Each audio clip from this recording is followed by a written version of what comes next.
क्या आप जानते हैं इस पूरे संसार में सबसे बड़ा दान क्या है?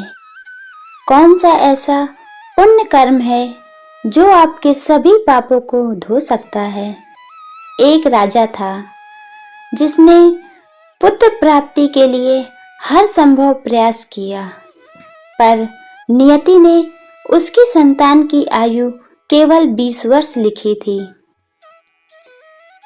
क्या कोई कर्म, कोई प्रार्थना स्वयं मृत्यु के देवता यमराज के अटल विधान को चुनौती दे सकती थी?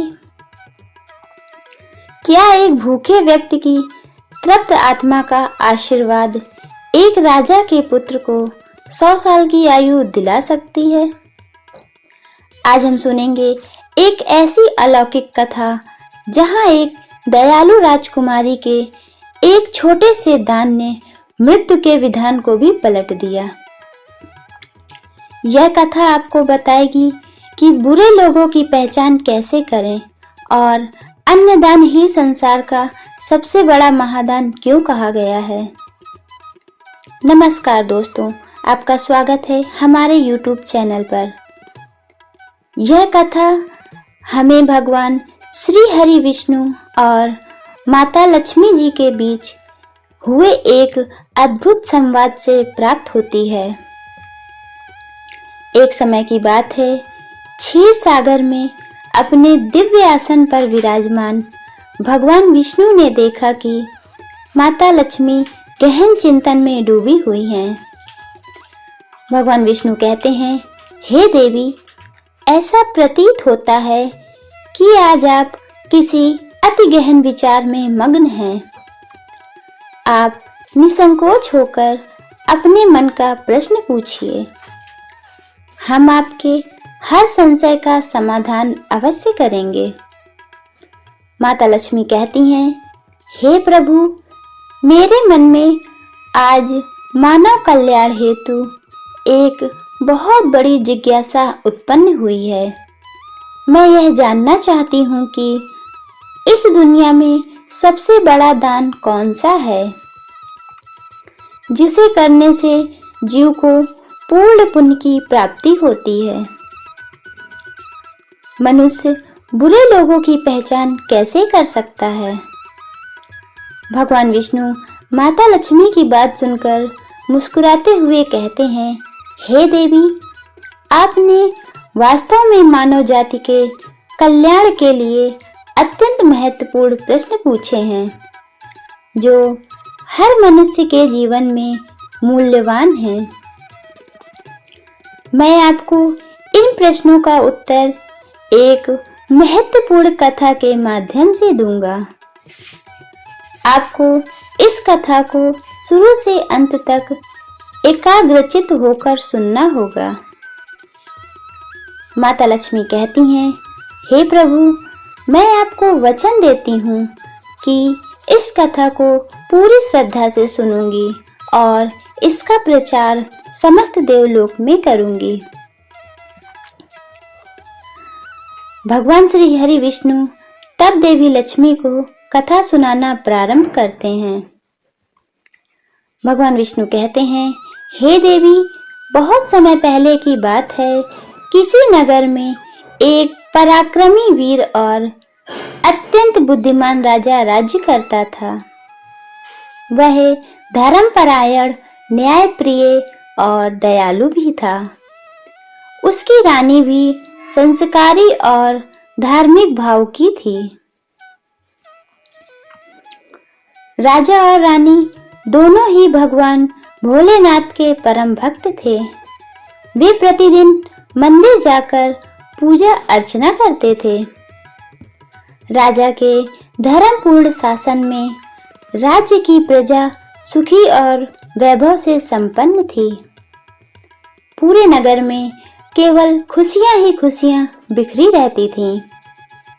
यहाँ तक कि शेर और बकरी भी एक ही नदी में शांतिपूर्वक पानी पीते थे। मगर समय बीतता गया। राजा और रानी के विवाह को कई वर्ष हो चुके थे, लेकिन उन्हें कोई संतान नहीं थी। राजा अधिक चिंता नहीं करते थे और निश्चिंत होकर प्रजा के सुख दुख का ध्यान रखते थे। तभी अचानक एक दिन एक ऐसी घटना हुई। एक दिन राजा और रानी हर रोज की तरह भगवान शिव के मंदिर की ओर जा रहे थे। रास्ते में उन्होंने देखा कि सामने वाले घर में एक स्त्री झाड़ू लगा रही है। राजा रानी को देखते ही वह स्त्री तेजी से अपना चेहरा फेर लिया और दौड़कर घर के अंदर चली गई। राजा और रानी को उसका यह व्यवहार बिल्कुल भी अच्छा नहीं लगा। वह बहुत दुखी हो गए, लेकिन वे पूजा के लिए जा रहे थे, इसलिए उन्होंने कुछ भी नहीं कहा और सीधे मंदिर पहुंचे। पूजा समाप्त होने के बाद जब राजा महल आए, तब उन्होंने अपने एक सैनिक को बुलाया। राजा कहते हैं, तुम नगर के बाहरी क्षेत्र में रहने वाली उस स्त्री को सम्मान पूर्वक महल में ले आओ। उसे मत बताना कि उसे क्यों बुलाया गया है, बस उसे हमारे पास ले आओ। सैनिक तुरंत गया और महिला को राजमहल ले आया। महल में पहुंचकर महिला ने राजा को प्रणाम किया। महिला कहती है, हे महाराज, आपने मुझे अचानक क्यों बुलाया? क्या मुझसे कोई गलती हो गई है? राजा कहते हैं, तुम मुझे एक बात बताओ।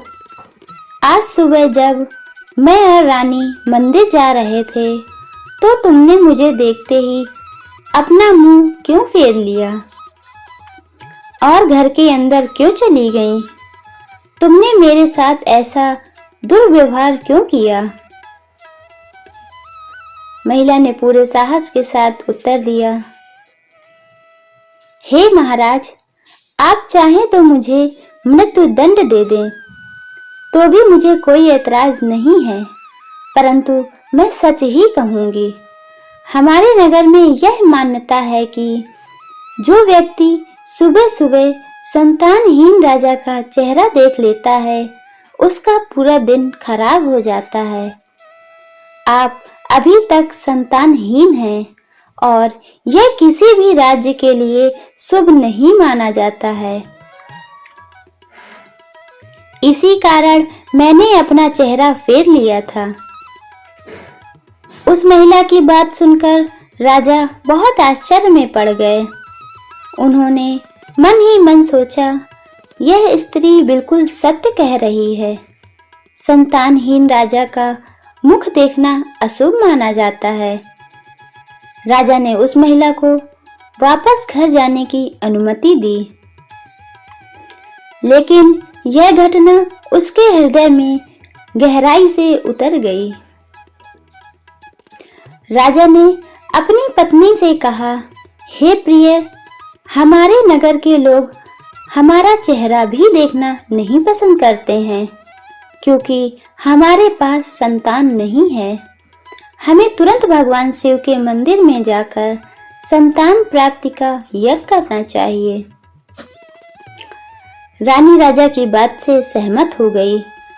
राजा और रानी दोनों भगवान शिव के मंदिर पहुंचे और उन्होंने बहुत ही विधि विधान से यज्ञ का आयोजन किया।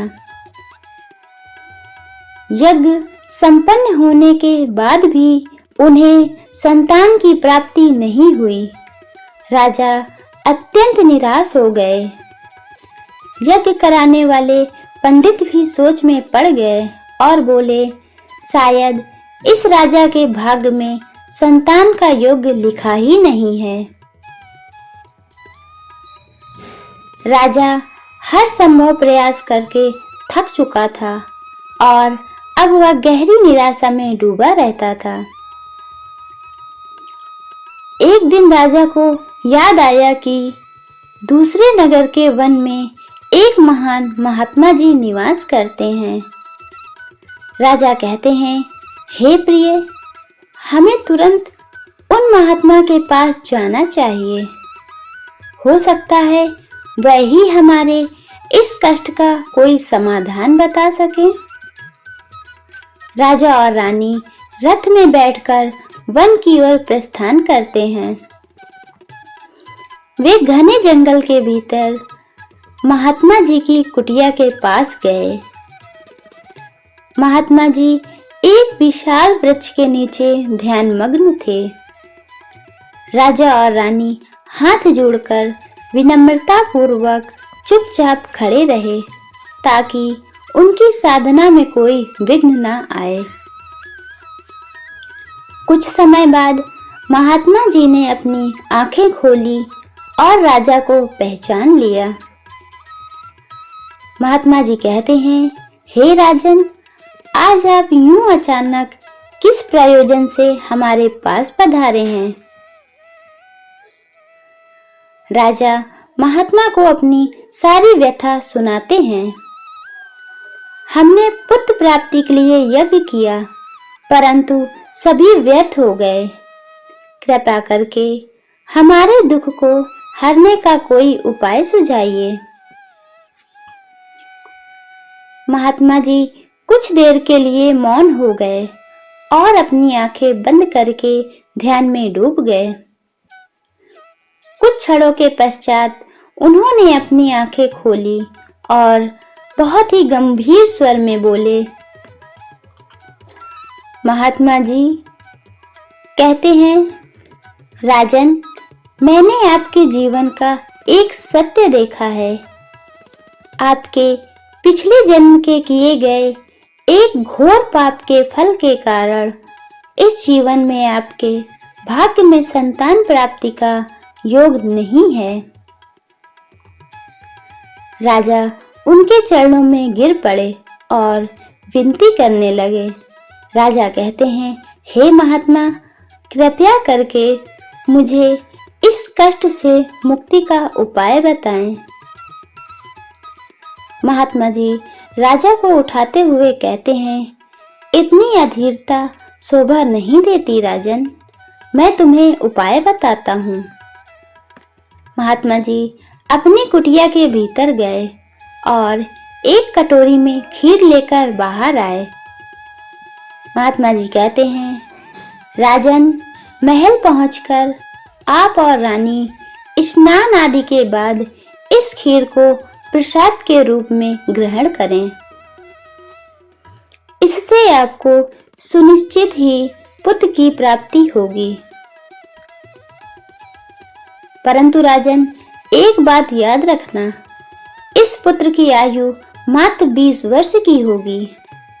जिस दिन आपके पुत्र की आयु 20 वर्ष की होगी, उसी दिन उसकी मृत्यु हो जाएगी। राजा गहरी सोच में डूब गया। थोड़ी देर सोचने के बाद कहते हैं, चलो 20 वर्ष के लिए ही सही, परंतु संतानहीनता का कलंक तो मिट जाएगा। राजा ने महात्मा जी को प्रणाम किया और उनका आशीर्वाद लिया और अपनी रानी के साथ महल में वापस लौट आए। महल में पहुंचकर राजा और रानी ने श्रद्धा से उस खीर को ग्रहण किया। कुछ ही दिनों के बाद रानी गर्भवती हो गई। वह शुभ घड़ी आई और राजा के यहाँ एक पुत्र का जन्म हुआ। पुत्र के जन्म से पूरे महल में खुशियों की बहार आ गई। राजा ने पुत्र का नाम शौर्यवीर रखा। शौर्यवीर अपने पिता के गुणों का प्रतीक बनते हुए बड़ा होने लगा। वह धर्मनिष्ठ, आत्मविश्वासी, शौर्यवान और भक्ति के गुणों से संपन्न था। राजा का हृदय गर्व से भर उठा। पुत्र के प्रति अपने स्नेह में राजा इतना डूब गया था कि वह महात्मा की 20 वर्ष की भविष्यवाणी को भूल गए। जब शौर्यवीर 15 वर्ष का हुआ तब राजा को अचानक वह भविष्यवाणी याद आ गई। वह पुत्र के भविष्य को लेकर व्याकुल रहने लगा। इसी बीच राजा को पता चला कि पास के नगर में एक महापराक्रमी राजा की एकमात्र पुत्री है। वह अपनी सुंदरता के साथ साथ अपने दयालु स्वभाव और दानवीरता के लिए प्रसिद्ध थी। राजा ने सोचा कि ऐसी धर्मात्मा कन्या के साथ शौर्यवीर का विवाह करना उचित रहेगा, ताकि वंश की परंपरा बनी रहे। राजा ने तुरंत विवाह का प्रस्ताव दूसरे नगर के राजा के पास भेजा। उस राजा ने भी यह जानते हुए कि शौर्यवीर की आयु मात्र 20 वर्ष है, अपनी पुत्री के दानवीर स्वभाव को देखकर प्रस्ताव स्वीकार कर लिया। शुभ मुहूर्त में शौर्यवीर और उस राजकुमारी का विवाह हो गया। राजकुमारी ने बचपन से ही एक नियम अपनाया था। जब तक वह किसी भूखे या असहाय प्राणी को भोजन नहीं करवाती, तब तक वह स्वयं भोजन ग्रहण नहीं करती थी।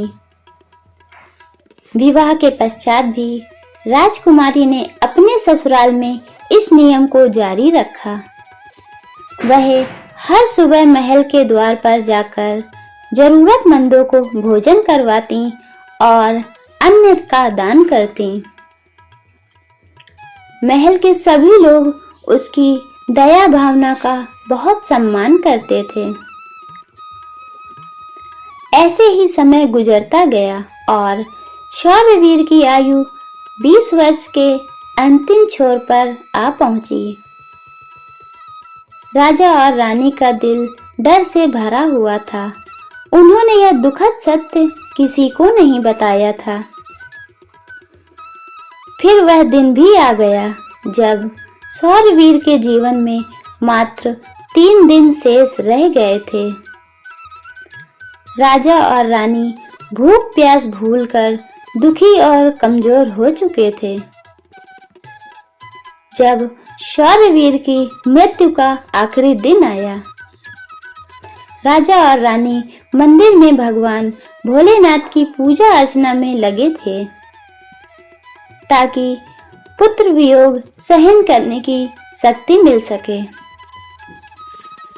उधर यमलोक में धर्मराज यमराज ने देखा कि राजकुमार शौर्यवीर की मृत्यु का दिन आ गया है।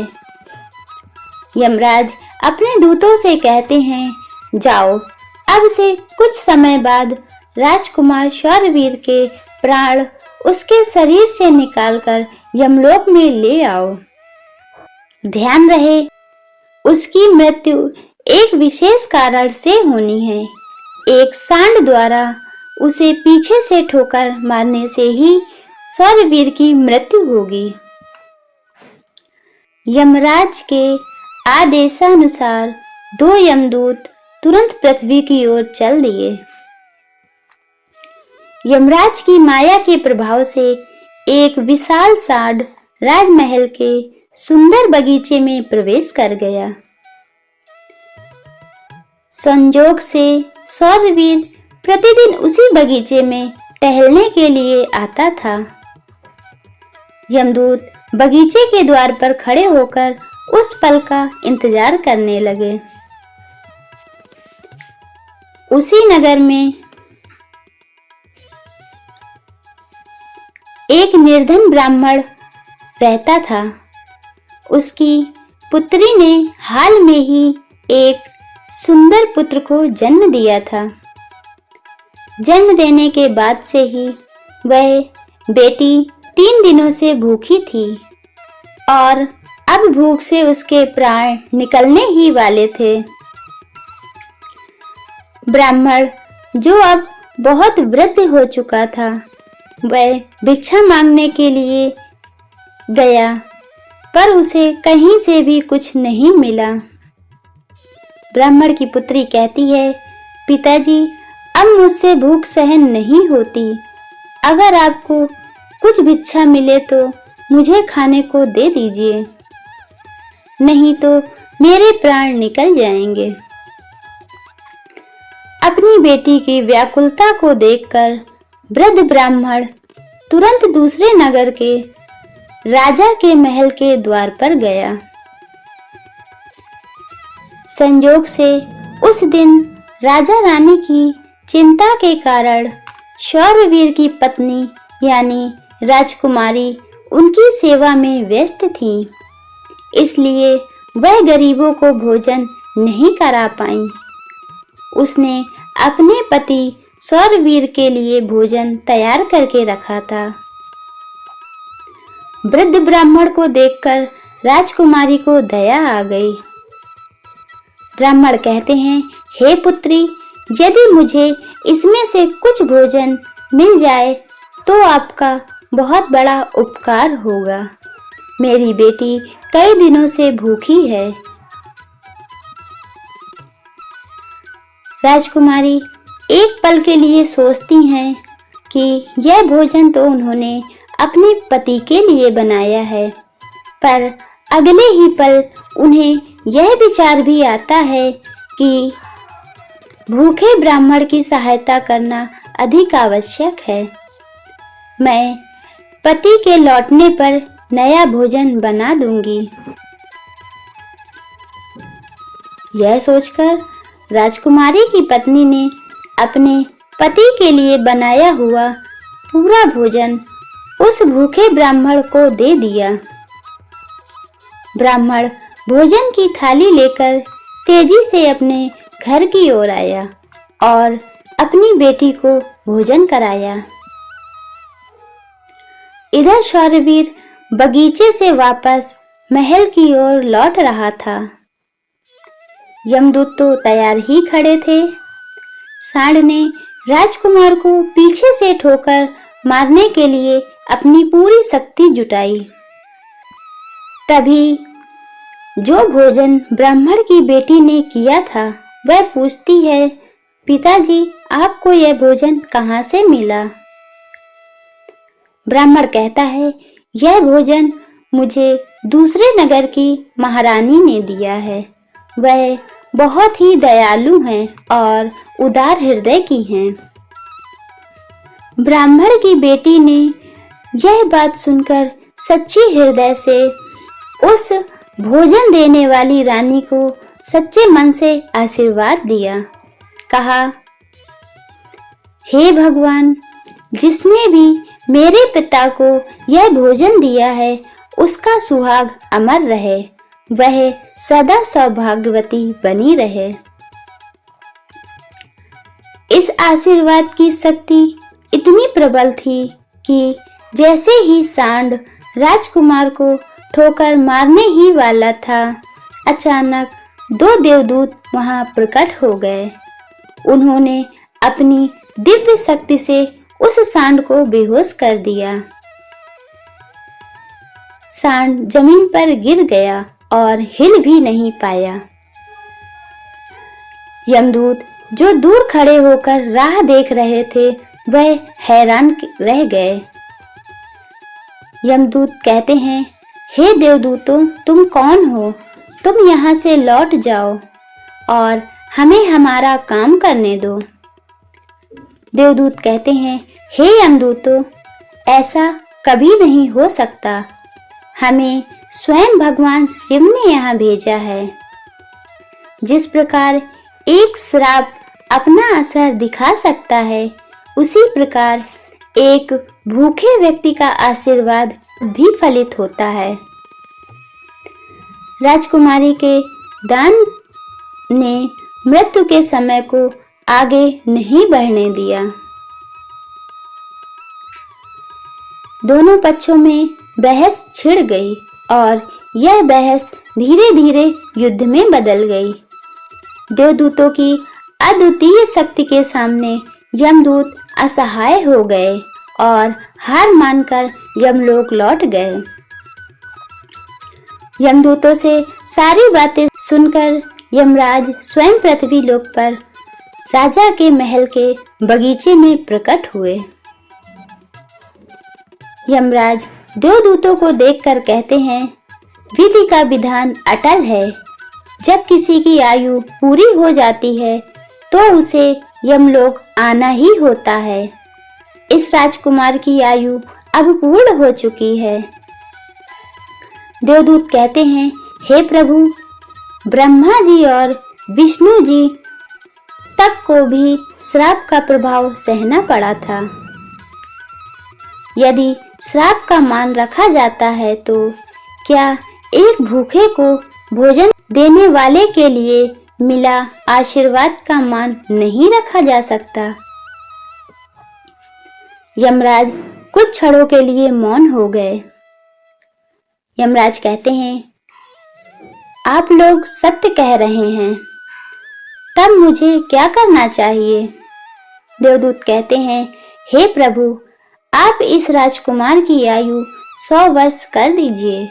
यही भगवान शिव का आदेश है। उन देवदूतों की बात मानकर धर्मराज यमराज ने राजकुमार शौर्यवीर की आयु 20 वर्ष से बढ़ाकर 100 वर्ष कर दी और यमलोक वापस लौट गए।